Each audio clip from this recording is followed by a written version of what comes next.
The Middle East, a hot day. Tourists slowly step into the water, and within seconds they realize with surprise that it's almost impossible to sink here. People literally lie on the surface of the water with books in their hands, as if something is holding them up from above. Thick layers of salt remain along the shore. Rocks are covered with white crystals, and the air feels heavy and dry, even in the shade. At first, it looks like an unusual salty lake in the middle of the desert. But then it becomes clear.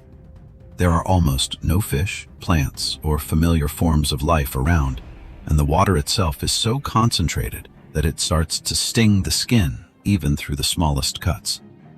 That is why this place was given the name, the Dead Sea. But instead of an ordinary sea, one of the strangest bodies of water on the planet lies here. The surface of the Dead Sea is more than 430 meters below sea level, the lowest point of land on Earth. The salt content here is nearly 10 times higher than in ordinary seawater. But that's only part of the story. The problem is that the Dead Sea is rapidly disappearing. The shoreline retreats farther every year, and in places where the water has receded, enormous sinkholes suddenly appear, capable of literally swallowing roads and buildings. Now you will see how the Dead Sea was formed, and what is happening today to one of the most unusual places on the planet. Imagine a place where you physically cannot sink. You step into the water, and an invisible force literally pushes you back to the surface like a piece of foam. This is the Dead Sea. When you descend here, your GPS starts acting strangely, and your ears pop as if you were riding down in a high-speed elevator. This is not just a trip toward the sea. It is a descent deeper and deeper below ocean level, to a place where the Earth's crust split apart in a colossal fracture. The air here is dense, almost like inside a pressure chamber. It contains about 5% more oxygen molecules, and the atmosphere is saturated with bromine vapors, which are considered one of nature's most powerful calming agents. Complete relaxation and a safe resort. In the public imagination, the Dead Sea is a peaceful health retreat, a paradise for retirees and for those who are terrified of deep water. The internet is packed with videos claiming the Dead Sea is the perfect place for people who cannot swim at all. It is the safest water on the planet. The laws of physics are standing guard over your life. The enormous density of the brine, made up of magnesium, calcium, potassium salts, and other minerals, makes it absolutely impossible for a person to sink beneath the surface. At this point, tourists close their guidebooks, thinking they understand everything and can simply lie back and relax. But in the reports of rescue services and toxicologists, there is one detail that completely shatters this peaceful picture. The Dead Sea is officially recognized as one of the most dangerous and deceptive bodies of water in the world, alongside rivers teeming with crocodiles. You have been told that you cannot drown here, but that is a myth and a dangerous misconception. Because of the extreme density of the water, your body gains excessive buoyancy. At an ordinary beach resort, you have complete control over your movements. But here, if you accidentally roll onto your stomach, the situation can instantly get out of control. Your center of gravity shifts dramatically. The ultra-dense water tries to keep your body floating horizontally on the surface, and rolling back onto your back without the familiar support of solid ground beneath your feet becomes extremely difficult. Without help from lifeguards, regaining balance in that position is no easy task. That is why trained professionals are always on duty at the beaches, and strict rules are in place. You must enter the water slowly, facing backward, lowering yourself into it as if sitting down in a chair. Let's leave the developed tourist beaches behind and head to the wild shoreline, to places closed to ordinary visitors. In professional circles, diving in the Dead Sea sounds about as insane as hiking across Venus. Regular recreational divers are never allowed here. It is a closed and elite world reserved for extreme adventurers and hydrology researchers. A dive into the Dead Sea is the most dangerous form of technical diving on the planet, and the preparation resembles an astronaut getting ready for a spacewalk. To protect the researchers, heavy full-face masks with complete airtight sealing are used. But the main engineering challenge is how to reach the bottom at all. The water is so dense that it pushes the human body upward like a bottle cork. In the Red Sea or the Mediterranean, a diver typically needs 6 to 10 kilograms of weight to offset the buoyancy of a wetsuit. Here, simply to descend and maintain a vertical position underwater, researchers strap on up to 25 kilograms of pure lead. They descend not into cool seawater, but into a thick, warm, oily substance that professionals often describe as a fatty broth. Every movement requires 3 times the effort, causing divers to tire quickly. Underwater visibility is always poor because dense clouds of ancient mineral particles constantly drift around the researcher. If, at a depth of 20 meters, the mask shifts even by a single millimeter and the liquid gets into the eyes, it can completely disorient the diver. Dealing with that while carrying an enormous amount of weight is an exceptionally difficult task. So why do scientists take such unprecedented risks and descend to the bottom of a drying basin? The few who dared to descend into the depths enter a world that is completely silent, unsettling, and breathtakingly beautiful. Before them rise cascades, terraces, and snow-white salt towers as tall as multi-story buildings, formations that have completely rewritten what geography textbooks once taught. For a long time, hydrologists were absolutely convinced that the Dead Sea was fed exclusively by the Jordan River and occasional surface streams during winter floods, and that it was slowly dying in complete isolation. But the expedition proved that the seabed is actually a gigantic hydrological sieve through which powerful freshwater springs burst upward from underground. So, where does this fresh water come from? The Dead Sea is part of the Syrian-African Rift, a massive geological fault formed millions of years ago as tectonic plates drifted apart. The Arabian and African plates began separating, creating a deep depression. 4 million years ago, this basin was flooded by ancient oceanic inlets connected to the Mediterranean Sea, until tectonic shifts eventually cut off access to the ocean. In place of those inlets, a prehistoric body of water known as Lake Lisan was formed. About 12,000 years ago, climate changes caused it to begin drying out rapidly within the enclosed basin, concentrating salts and minerals on the bottom over many centuries. The Dead Sea itself is the remnant of that ancient prehistoric lake. The mountains surrounding it act as enormous natural water collectors. When winter rains fall in the mountains, the moisture does not simply rush through the canyons as powerful streams. It also seeps deep underground through porous rock layers.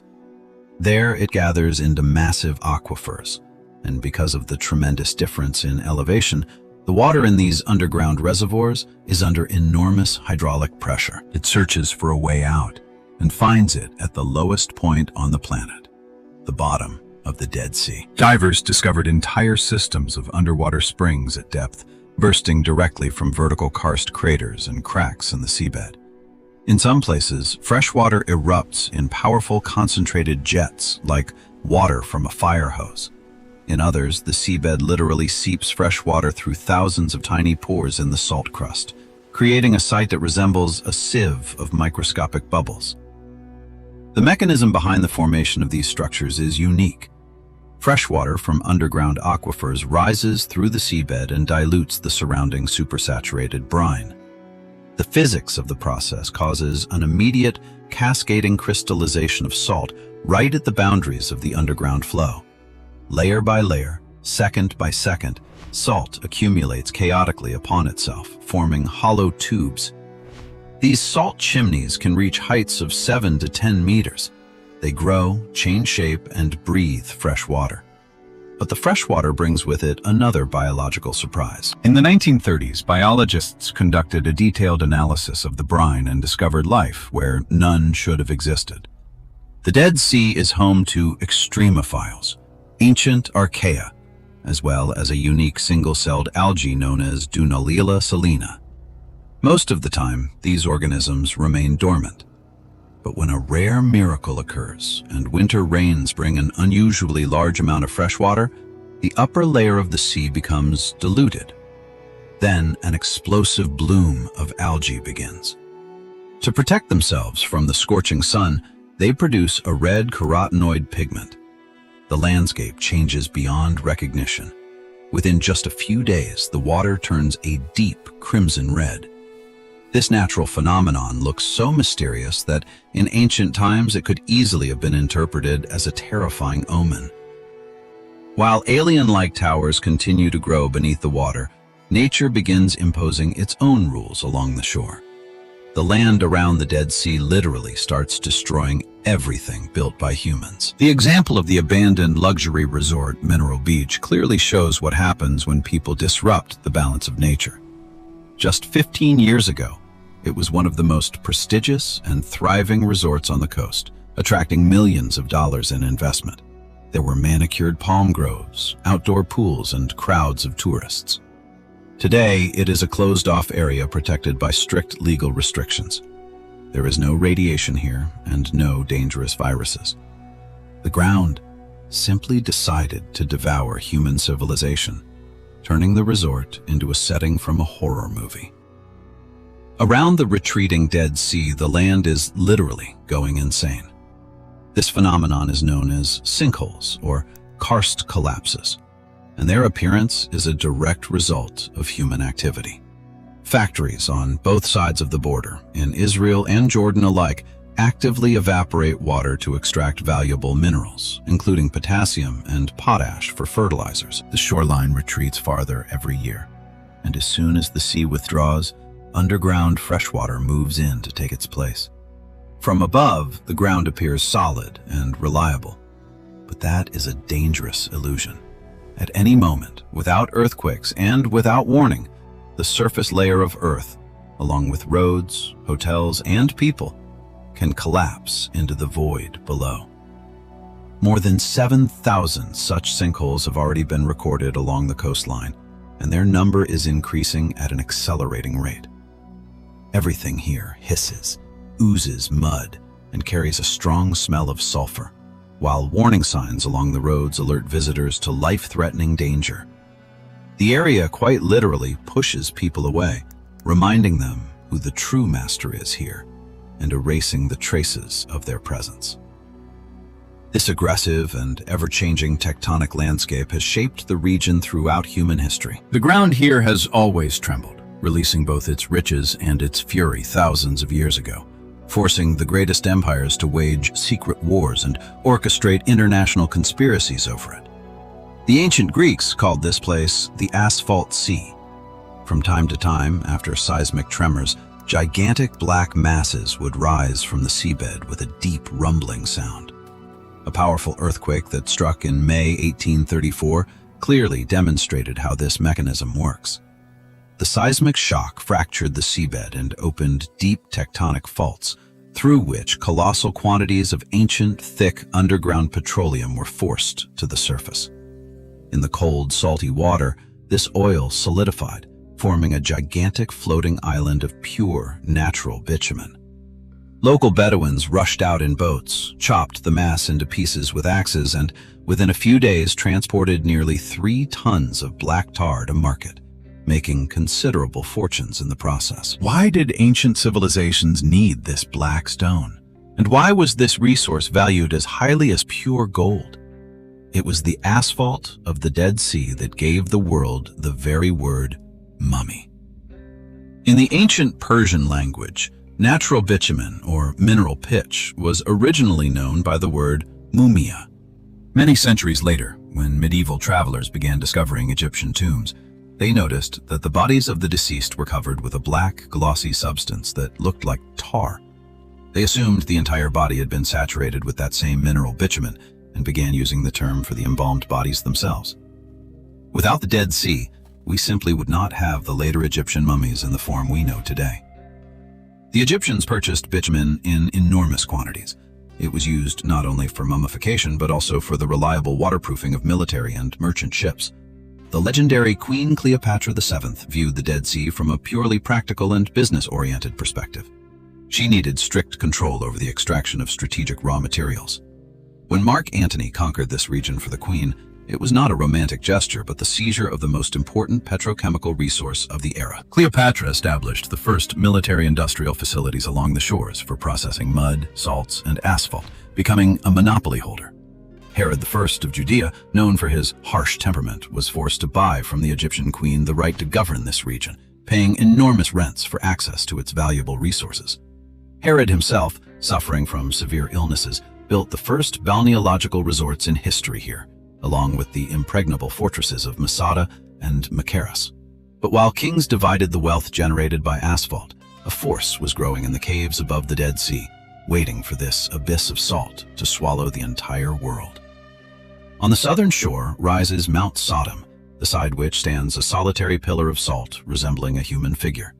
Here, ancient legends come alive. According to tradition, it was in this region that the Old Testament cities destroyed by fire once stood, and the famous salt formation on the mountain is associated with the story of Lot's wife. Mount Sodom is composed entirely of rock salt. Due to pressure from underground geological forces, the massif is continuously pushed upward at a rate of about 3.5 millimeters per year.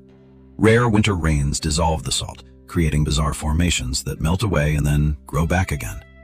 Lot's wife of salt slowly moves down the slope, obeying the laws of geology. Ancient people watched the rocks change shape and wove those observations into sacred texts. This ever-changing region attracted prophets for centuries. In 1947, in the caves of Qumran, a Bedouin boy searching for a lost goat threw a stone into a crevice and heard the dull sound of a jar breaking. That is how the famous Dead Sea Scrolls, hidden by the Essene sect, were discovered. Just a few kilometers from here, the fresh waters of the Jordan River flow toward a place known as Bethany. It was here that John the Baptist baptized Jesus Christ. Today, this archaeological reserve is included on the UNESCO World Heritage List. Nearby rises Mount Nebo, from which the prophet Moses saw the Promised Land. How did this harsh place, where the salty water demands extreme caution and the air is saturated with minerals, become a mecca for medicine? The Dead Sea is the only resort on the planet whose effectiveness in treating psoriasis, eczema, and arthritis has been recognized by leading doctors around the world through rigorous clinical research. It is a medical detective story in which the killer turned out to be the savior. The first secret lies in the unusual chemical composition of the local brine. In any ordinary seawater, whether at the resorts of Sochi or Miami, about 3/4 of all dissolved salts consist of ordinary table salt. In the Dead Sea, its share drops to about 30%, while the rest consists of salts from other minerals. Magnesium, which makes up roughly 50% of the mineral content here, is a powerful natural anti-inflammatory element that helps suppress immune-related skin disorders at the cellular level. Potassium effectively regulates cellular metabolism and water balance, while the concentration of bromine here is 50 times higher than in the Atlantic Ocean. Bromine trace elements easily penetrate through the pores of the skin and, quite literally, switch off internal stress, which is considered one of the main triggers of skin diseases. But the salt and healing mud are only half of the story, because the Dead Sea's most important secret weapon is hidden high in the sky. The layer of Earth's atmosphere here is exceptionally dense and thick. Above the entire surface of the sea hangs an invisible yet extremely heavy vapor shield composed of mineral evaporation and bromide aerosols. It functions as a perfect natural optical filter, completely blocking the harsh burning ultraviolet rays that cause sunburn. At the same time, it allows the softer, therapeutic rays to pass through freely. Patients with severe skin conditions can safely spend 6 to 7 hours a day in the sun here without the slightest risk of getting sunburned. The sun and the brine work in perfect partnership, cleansing human skin to an exceptional condition. A unique planetary anomaly, born millions of years ago through the movement of tectonic plates, surviving the eras of Cleopatra and King Herod, is now quietly dying because of human actions. Every second, the level of this unique sea drops, and the shoreline retreats farther away. Take a look at this small salt island. A solitary green tree grows on it. That tree could not physically have grown here on its own because salt destroys plant cells within minutes. It was brought here and planted by a local artist. Every day he traveled to the island by boat, carrying heavy buckets filled with fresh soil and earth. By hand, he packed the soil around the tree's roots, creating a tiny protective buffer in the middle of the salty sea. This lone tree is a perfect metaphor for the Dead Sea today. It proves that the future survival of this unique place now depends entirely on human will. Will this deepest point on Earth remain a great monument to extraordinary physics, history, and healing? Or will it ultimately become a bottomless salt desert, scorched by the relentless sun? The Dead Sea is waiting for its answer, and time is not on our side.